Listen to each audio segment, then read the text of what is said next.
नमस्कार दोस्तों इस वीडियो को अभी शेयर किया गया है खेसारी भैया के टीम के एक व्यक्ति द्वारा और लिखा गया है चलो।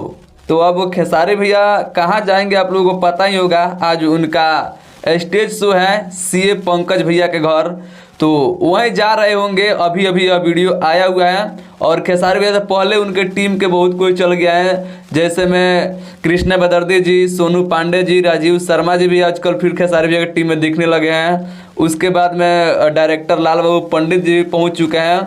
ऐसे खेसारी भैया के बहुत सारा टीम के लोग पहुंच चुके हैं, कुछ लोग पहुंच रहे हैं। खेसारी भैया भी जा रहे हैं और खेसारी भैया का शाम है धुआं धुआं गाना देखिए 2 नंबर पर ट्रेंडिंग में आ गया पवन सिंह जी के गाने को दाब करके, और खेसारी भैया ऊपर चले गए हैं। बाकी दोस्तों आज सुबह में बद्री झा जी के चैनल JMF भोजपुरी पर एक गाना रिलीज किया गया है।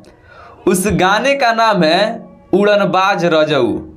आप लोग सुने होंगे, आदिशक्ति पर भी आया था, शिल्पी राज गाई थी, लेकिन उस गाने को टिप्स भोजपुरी चैनल डिलीट कर दिया अपना राइट लगा करके, वह हिंदी गाना पर था इसलिए।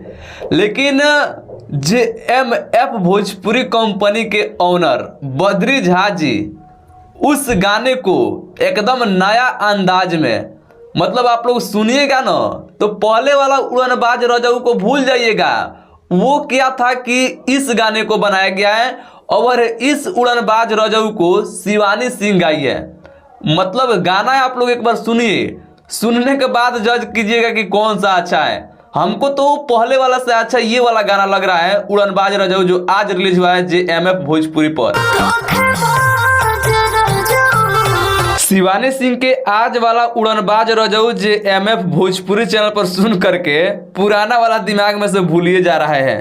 तो आज वाला गाना बहुत शानदार है, आप लोग जाइए और JMF भोजपुरी पर सुनिए, या मैं इस वीडियो के डिस्क्रिप्शन में लिंक डाल दिया हूँ, वहाँ से भी आप लोग सुनिए और ढेर सारा प्यारा आशीर्वाद दीजिए। गाना बहुत ज़बरदस्त है।